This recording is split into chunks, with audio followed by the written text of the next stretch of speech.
You may not have the wisdom of the world. కొంతమంది అనొచ్చు, లౌక్యం ఉండాలమ్మా, లోక జ్ఞానం ఉండాలి. లోకంలో బ్రతకాలంటే ఏంటి, ఎవరిని ఎలా మోసగించాలో తెలియాలి, ఎవరిని ఎలా పల్టి కొట్టించాలో తెలియాలి, ముందు ఒకటి మాట్లాడడం వెనకాల ఒకటి మాట్లాడడం, ముందు ఒక నటన వెనక ఒక నటన, ఇవన్నీ నువ్వు నేర్చుకోవాలి. నువ్వు బ్రతక నేర్చుకోకపోతే కష్టం అని ఇలాంటి మాటలు ఒకవేళ లోకస్తులు మాట్లాడతారేమో, కానీ దేవుని బిడ్డలు నేర్చుకోవాల్సిన జ్ఞానం ఏంటో తెలుసా?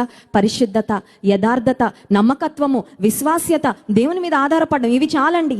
దైవికమైన జ్ఞానముతో నీ జీవితము నింపబడితే ఉన్నతమైన స్థితికి వస్తావు. నువ్వు ఎక్కడున్నా సరే నీ యొక్క ప్రగతిని ఆపగలిగే వారి ప్రపంచంలో ఎవ్వరూ ఉండరు. ఎందుకంటే దేవుని జ్ఞానముతో నీవు నింపబడినప్పుడు దేవుడే నిన్ను నడిపించుకుంటూ వస్తాడు. దేవుడే నీకు జ్ఞానం ఇచ్చి నిన్ను డైరెక్ట్ చేస్తున్నప్పుడు నిన్ను పల్టి కొట్టించగలిగిన వారు ఎవరు? నిన్ను పడద్రోయగలిగిన వారెవరు? లోకానుసారంగా ఇంకెవరో నీకు డైరెక్షన్ ఇస్తూ ఉంటే నువ్వు తప్పిపోతావేమో, నువ్వు తప్పడడుగులు వేస్తావేమో, అవమానకరమైన పనులు చేసుకుంటావేమో, నీ తల్లిదండ్రులకు తలవంపులు తెస్తావేమో. దైవికమైన జ్ఞానంతో నింపబడి దేవుని యందు భయభక్తులతో ముందుకు వెళ్తే ఖచ్చితంగా నీ జీవితంలో ఆశీర్వాదం వస్తుంది.